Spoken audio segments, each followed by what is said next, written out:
en el Perú, bueno, en una desesperación que, claro, si nos ponemos en el pellejo de la señora Betsy Chávez, sigue su encierro, sigue detenida en ese sueño de ir a comenzar una nueva vida después de la aventura extrema y radical que protagonizó en el Perú, de alguna manera, según tesis del Ministerio Público, con abrumadores indicios, siendo cómplice de Pedro Castillo en su golpe. Vamos a conversar de este tema con alguien que ha conocido a Betsy Chávez y ha sido miembro del gabinete con ella, ¿no? El ex canciller Óscar Maurtua, 2 veces canciller, puesto que lo fue durante el régimen de Alejandro Toledo y lo fue también durante el régimen de Pedro Castillo. Embajador Maurtua. Buenas noches, Fernando. Gracias por la invitación. Es un gusto tenerlo. ¿Usted cree que esta decisión de la Cancillería es la adecuada? Estábamos expectantes, ¿no?, a saber cómo se resolvía, si se otorgaba o no, como bien has condensado al inicio de esta grata invitación. Y vemos que se ha tomado una visión, yo diría ecléctica, porque ha estado muy polarizado el tema. A lo largo de la semana hemos sentido gente que está insistentemente reclamando que con apego a la Convención, a la Constitución, se procediese a otorgar el salvoconducto, y otras opiniones versadas que también insistían y recalcaban que era riesgoso, que se había, en fin, ¿Usted en qué lado estaba? ¿En qué lado está? Yo estoy respecto a lo que señala la Convención vigente y lo que manda la Constitución, que ciertamente hay que haberlo concedido. He revisado rápidamente. Pero eso está bastante discutido, ¿no? Porque hay maneras de interpretar eso. O sea, sí, no es taxativo, ¿no? Si uno lee la Convención de Caracas, está el artículo 3 que dice que habría contradicción con el 12 que le otorga el país otorgado el asilo. Ya sé, lo que pasa es que hay un procedimiento, una interpretación válida, estimo, de que una vez concedido el asilo, que es el Estado solicitante, el Estado asilante, el que evalúa, México dice, califico que doña fulana de tal puede ser asilada. Y le corresponde al Perú, de acuerdo a la Convención, que le otorgue. Claro, pero a pesar de que la propia Convención dice que no puede ser juzgado, le dice, en este caso a México, ojo, esto no vale, no es lícito que usted para aquellos casos si es que hay procesos penales o judiciales pendientes con la justicia. Y que no tienen contenido político. Entonces, México está calificando que sí hay contenido político. Es correcto. ¿Y por qué? Porque México ha ponderado, porque la Convención le otorga al país asilante ese derecho de que todo lo anterior, todo aquello, el juzgamiento, las detenciones provisionales, todo aquello se abstrae, porque yo estimo que usted está en riesgo. Y siendo el asilo una institución humanitaria, un acto de protección, de refugio, ¿no?, inmediato, se le tiene que otorgar salvoconducto, porque además la Constitución peruana lo establece en el artículo 36. Pero hay juristas, uno muy amigo suyo y su tocayo, Óscar Esquepapietra, ¿no?, que piensa que no se le debe otorgar el salvoconducto. En efecto, hay opiniones, muchas opiniones a favor, muchas opiniones en contra. Yo ya he manifestado de reiteradas ocasiones la mía, porque el Perú tiene una conducta exterior basada en respeto a los tratados.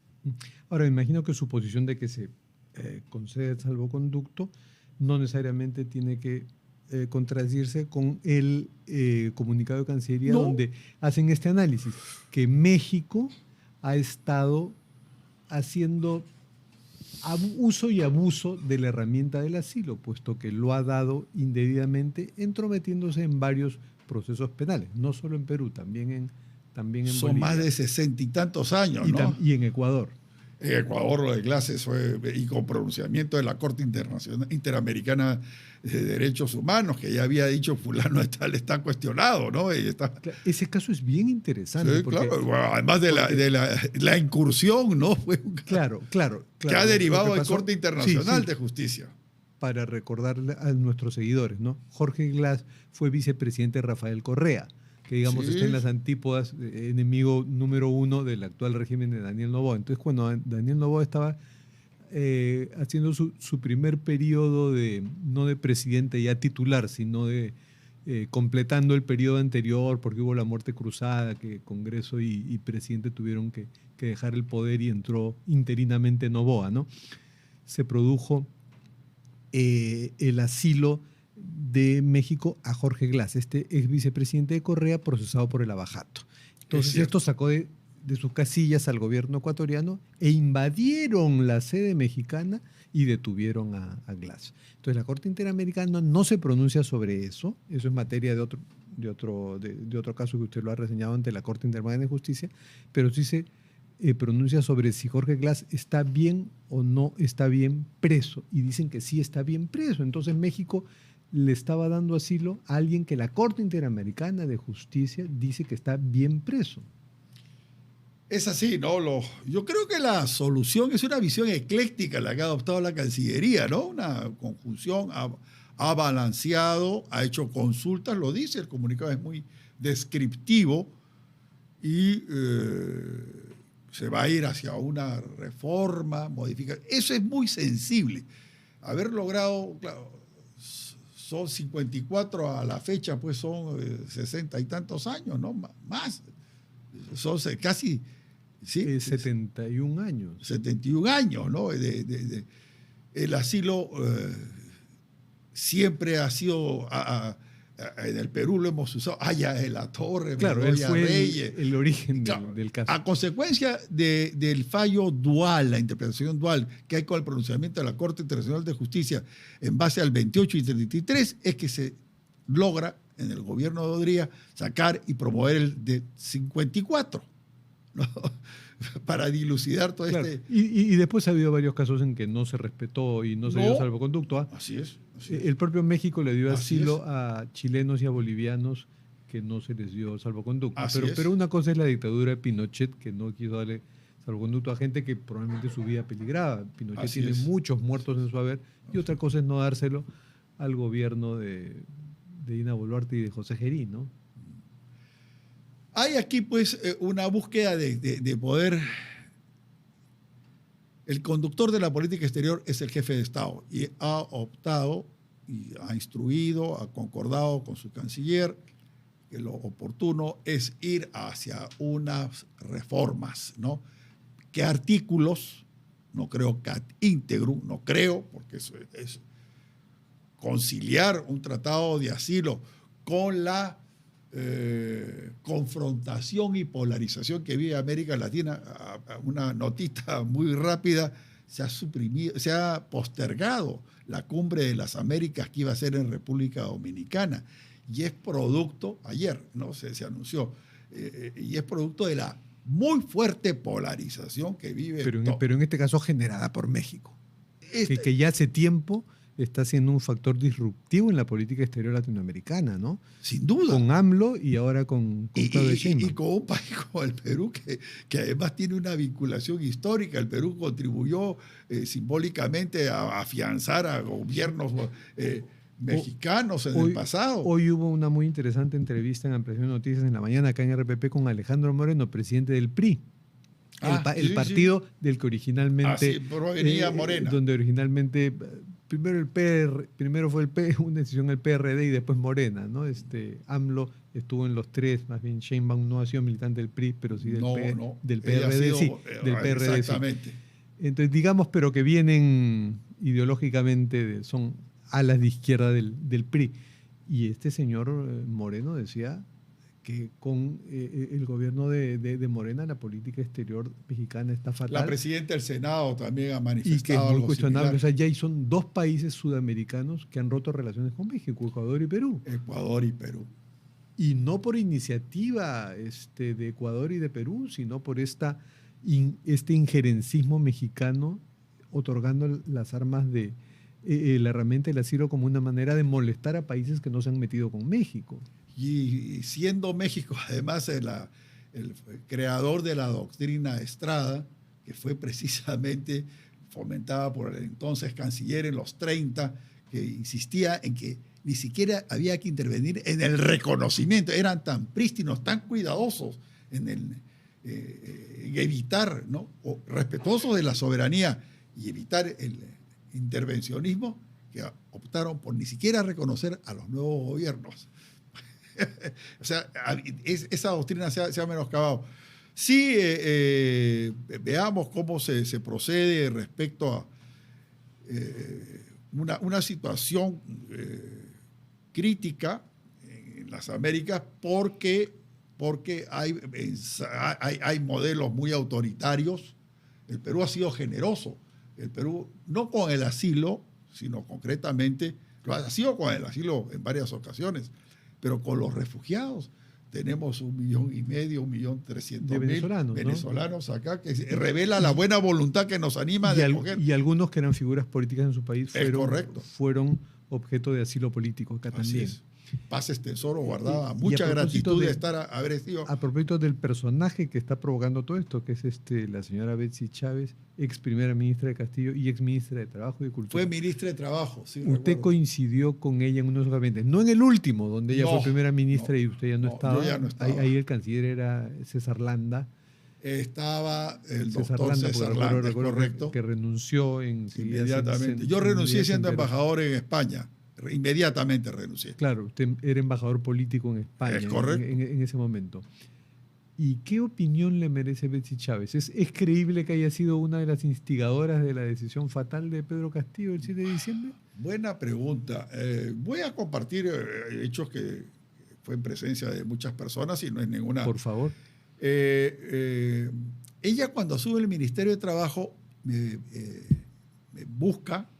Yo era probablemente el mayor o de los mayores integrantes de ese gabinete y me pidió consejo. Me dijo, ¿qué cree usted que debe hacer? Y le dije, en Lima, como ministro, yo no soy experto, no soy laboralista, pero en Lima existe la sede subregional de la Organización Internacional del Trabajo. De la OIT. Yo le aconsejo a usted, ministra, que consulte. Usted convoca a su despacho y le van a dar toda la información. Convoque al Consejo Nacional del Trabajo, que es la armonización entre el sindicalismo, el empresariado y el gobierno. Lo llevó a cabo. Asesórese con técnicos, haga de su gestión. Usted es muy joven. Es cierto que ella es abogada. Y creo que las veces que de coincidencia, sé que llevó a cabo este evento en el cual convocó al Consejo Nacional del Trabajo. Bueno, pero eso lo hacen todos los ministros de Trabajo, ¿no? Eso ya está en nuestra ley. Algunos no lo habrán hecho, pero está en nuestra ley. La mayoría lo ha hecho. Sí, pero creo que fue importante porque además, recuerde usted, la situación era de muchas expectativas sindicales, un empresariado muy desconfiado. Claro, y más bien fue interpelada porque autorizó una huelga de los controladores aéreos, pues, ¿no? Sí. Sí, que no es un sindicato, digamos, pero es un sindicato poderoso. Pero que no, pues, inspira mucha solidaridad porque estén mal pagados. Son ni tengan malas condiciones de trabajo. Todo lo contrario. Un tema muy sensible. Todo además, lo ¿no? contrario. Ahí fue una situación que fue cuestionada. Yo no tuve una relación muy cercana, ¿no? No era su amiga. No éramos coetáneos, ¿no? Era una chica que podía ser muy joven, ¿no? Y yo se manejó con mucha discreción. Luego yo salgo en febrero del 22, ¿no? O sea que no tuve... Ahora, ella estaba muy cerca, pues, de Pedro Castillo, ¿no? Incluso se peleó con su partido y bancada de Perú Libre por estar cerca de Castillo y ella fue instigadora de que Guido Bellido saliera del gabinete y entrara Mirta Vázquez. Yo, como usted comprenderá, mi presencia en el gabinete no fue más bien pues producto sino de una suerte de técnico que puso cierta contribución, cierta ánimo para poder orientar y dar señales también en un momento muy crítico, ¿no? Yo asumo en momentos que habían pues muchas tensiones, cuidar la institución Torre Tagle. Nosotros en el pasado habíamos tenido percances muy fuertes con otros gobiernos que fueron muy antagónicos con Torre Tagle y que llevaron hasta a separar a 120 colegas. El caso de en el 92, Fujimori. Así es. Y luego cuidar y logramos que se mantuviese, en el año del Bicentenario se logró mantener la vigencia de la política exterior peruana de respeto al derecho internacional, que se mantuvo. En el comunicado de Cancillería, al final, se cambia de tema abruptamente y se habla de otro caso. Se dice que, sí, he visto ahí que la Cancillería citó para conversar al embajador Carlos Zamora de Cuba, sobre el que pesa una leyenda negra, ser el gallo Zamora. Hay una leyenda negra. Un articulador del recontraespionaje cubano que estaría detrás de todas las cosas raras que pasan en el Perú, que creo que es una leyenda negra. Es una leyenda negra. Con eso decimos mucho. Y que a resultas de esta conversación habría dado por término sus funciones, pero no queda claro si es producto de la entrevista o que ya simplemente ha coincidido con el fin de su misión, cosa que les pasa a todos los embajadores. ¿Usted sabe algo al respecto? No oficialmente, pero sí estuve con él en un homenaje al doctor Raúl Porras Barrenechea en el Instituto Raúl Porras Barrenechea. Y por ello Cuba tiene mucha solidaridad porque Porras fue además el gran defensor de la causa cubana. Que es histórico para y para la diplomacia peruana es motivo de no al intervencionismo. Uno de los diplomáticos más prestigiosos del Perú, un gran peruanista, un gran intelectual, ¿no? Y esto fue en el año 62, cuando la Revolución Cubana tenía apenas 3 años. Claro. Y él muy corajudamente, muy valiente, muy gallardamente renuncia además y, en fin, ya sabemos toda la historia. Hubo un homenaje, yo participo, yo concurro y él está presente y me anuncia que se está marchando. O sea que, no sé, estoy tratando de ordenar mis propias... O sea, esto ha sido hace unos días. Esto ha sido hace unas semanas, en el homenaje al doctor Porras.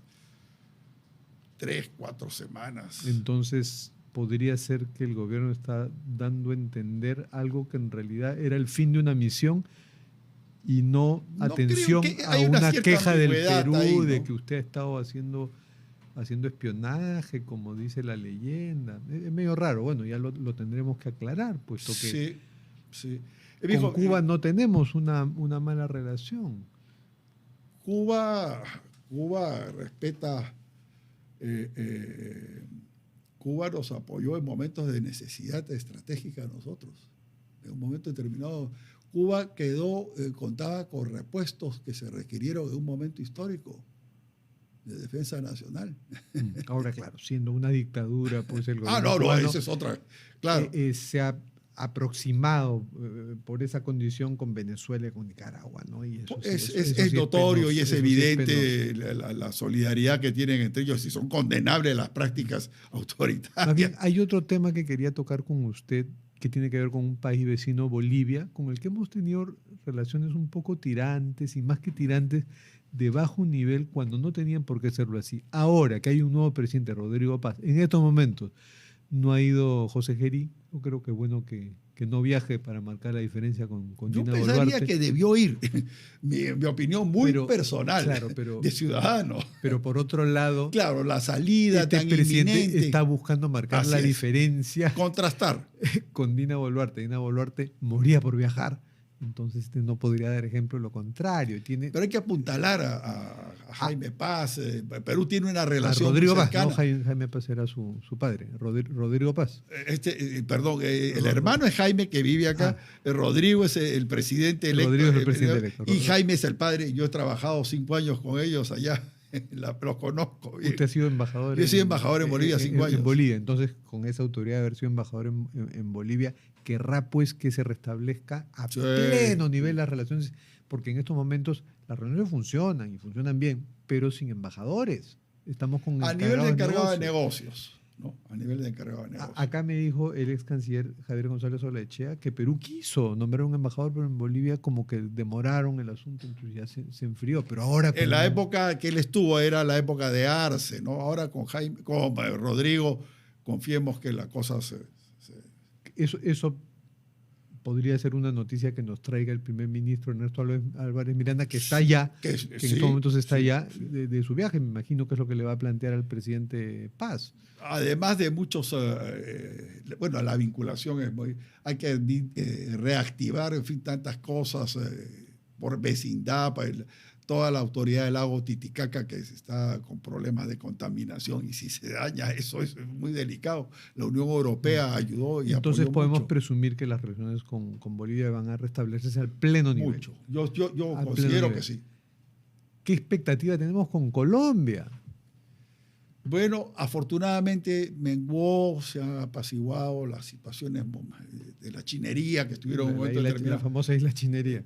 Que estuvieron en un momento determinado algo inquietas, afortunadamente. Ha posteado en X el presidente Petro, aprovechando esta polémica en torno al asilo de Betsy Chávez y poniéndose del lado de México y del lado de Betsy Chávez. Es que hay el socialismo del siglo XXI, pues muy articulado, ¿no? Y esa polarización, yo vuelvo a la matriz que le dije al inicio, estimado Fernando, hay una polarización manifiesta y evidente, democracias y socialismo del siglo XXI. Están en una confrontación muy, muy aguda, muy fuerte. Y un poco como ocurrió hace 204 años, se están librando las batallas en las elecciones que están contempladas para el 12 de abril del próximo año. Ahora, México no es un modelo del socialismo del siglo XXI. No. Más bien ahí hay otros... Yo he servido en México... ¿También como embajador? No como embajador, sino como representante de la OEA, que es un puesto muy gravitante. Cuando el PRI era gobierno. Y ahí me tocó, el PAN. Ahí me tocó el PAN. Le tocó el PAN. Ya cuando se terminó lo que Vargas Llosa llamó la dictadura perfecta del PRI. Pero ahora estamos en otra cosa mala y perfecta, ¿no? Que es en México una convivencia de la democracia con el crimen organizado, y eso es terrible. Eso debiera ser más preocupante para México que ingerir en la política exterior de otros países. Totalmente de acuerdo, totalmente de acuerdo. Hay estados que están muy dominados, muy controlados por el narcotráfico y empoderados realmente. Michoacán, acaban de asesinar al alcalde, le ha metido un balazo hace 4 días, gente amiga con la que mantengo amistad, académicos con los que nos intercambiamos información, lo asesinaron. Y hay estados, Sinaloa claramente, y los fronterizos. Y lo de Michoacán provocó protesta popular. Muy fuerte. Incluso llegaron a tomar el Palacio. Porque además era muy querido. Claro, tomaron el Palacio Municipal de la gente de Morelia, que es la capital de Michoacán. Es correcto, es correcto. Entonces, con problemas tan apremiantes, con un vecino hay una frase que dice, ¿no? Tan lejos, tan cerca de los Estados Unidos y tan lejos de Dios, ¿no? Es una frase que, no sé si es Fuentes que la cita con relativa. Fuentes. ¿No? Deberían estar más preocupados que estarse entrometiendo, interviniendo en la vida de naciones que tratamos de salir de momentos críticos que son inocultables, pero que precisamente en este proceso de transición se están tratando de remontar, ¿no? Claro, y que somos socios en la Alianza del Pacífico, que es de los mecanismos creados por el Perú. Y nos creó problemas. La homologación de los países como México, Colombia, Perú y Chile, homologados porque teníamos tratados de libre comercio con Estados Unidos, nos permite la base para poder proyectar la Alianza del Pacífico. Y fue una lástima porque se pensó, bueno, que esto era cosa de Andrés Manuel López Obrador y que con el cambio de gobierno, Claudia Sheinbaum, un personaje más refrescante en la política, primera mujer presidenta de México, la cosa iba a cambiar, pero sigue lo mismo. Y va a estar, todavía le queda hasta el 2030. Le queda hasta el 2000, correcto. Porque con Colombia Petro podemos decir que el próximo año se va termina. Y cambiarán las cosas de pronto para bien de nuestra relación bilateral, pero con México tenemos Sheinbaum hasta el 30. Se recién a comenzar. ¿Qué se puede hacer? Y en la diplomacia no hay conversación, no puede el presidente Geri llamar y señora Sheinbaum, por favor pongámonos de acuerdo. Es algo que funciona. Los encuentros que se dan luego en las cumbres, las ocasiones, los set-aside que tienen lugar en las Naciones Unidas, en la propia OEA, si los cancilleres van dialogando, pero aquí pues estamos en ese dúplica, réplica, comunicados, como era previsible, ¿no? Última pregunta, ¿ayuda en algo a esta crisis bilateral que el Congreso nombre persona non grata a Claudia Sheinbaum? Era una reacción que se podía prevenir, ¿no? Que se sentía que estaba desencadenándose paulatinamente. En la reconstrucción que hice, mis averiguaciones, encontré que ya estaba desde hace ya semanas, estaba la Comisión de Relaciones Exteriores había sido acordada, luego ya se llevó al Pleno y se aprobó. Son las reacciones propias pues, de confrontaciones que la diplomacia tendrá que contribuir paulatinamente a poder recomponer entre nosotros dos naciones, pasados ambos somos grandes imperios, el Inca, el Azteca, Maya Azteca, en fin, hemos tenido una vinculación. Fukuyama decía que las economías más exitosas de Hispanoamérica en el siglo XVI, XVII, XVIII y XIX fueron México y Perú. Manuel Nicolás Corpancho apoyó heroicamente a la restauración de la democracia en México. Murió en un accidente, es una suerte de mártir diplomático, ¿no? Además de poeta, literato fino. Esa es la naturaleza de las cosas. Para eso existe esta actividad, esta profesión, para poder recomponer lo que oportunamente estuvo bien llevado. Infortunadamente, hay que ver cómo se le restituye a su posición original. Dos países que están por encima de sus autoridades. Totalmente. Los pueblos son tan afines. Una más desubicada que los nuestros. Muchas gracias. Gracias, Fernando. Ex canciller y embajador. Muchas gracias por las preguntas. Le agradecemos nuevamente al embajador Oscar Magurtua y nos vamos a una pausa y volvemos con más en Las Cosas Como Son.